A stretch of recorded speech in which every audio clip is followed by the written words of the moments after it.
Karina Carvalho with ABC News.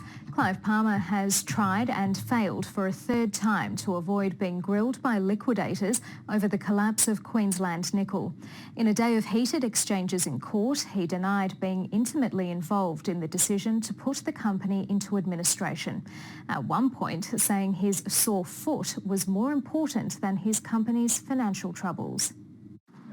Buoyant and all smiles, Clive Palmer was jubilant as he arrived to a waiting media throng, proclaiming yesterday's High Court move was a win. Very happy the High Court ruled in our favour yesterday and set this matter down for a hearing. But that is all it is, a hearing. Not enough to allow him to dodge giving evidence again today. Still, his lawyer tried to get an adjournment so the resources tycoon could seek legal advice, but that was refused. Back in the witness box, Mr Palmer again denied being involved in the day-to-day running of Queensland Nickel ahead of its collapse. Asked if he played a part in the decision to place the company into voluntary administration in January this year, he replied, absolutely not. What rubbish. Was he aware of a document sent by mining giant Glencore with concerns about Queensland Nickel's financial stability late last year? I've never seen this document as far as I can recall. Privilege.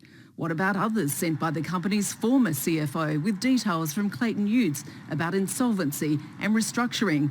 He says he didn't open them because he was on holidays in New Caledonia. I was more focused on the happiness of my children at the time and my wife. You may take your work home with you. I do not. And even after the company collapsed with debts of over $300 million, he said he had health issues with a sore foot. My foot took top priority in my thinking.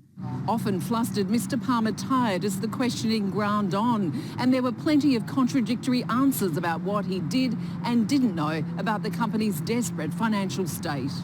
Today, he also couldn't remember where over a dozen properties he owns in Queensland were or what they're worth. He also didn't know if he was a director of 101 companies or just 67. The case continues on Monday. Lexi Hamilton-Smith, ABC News.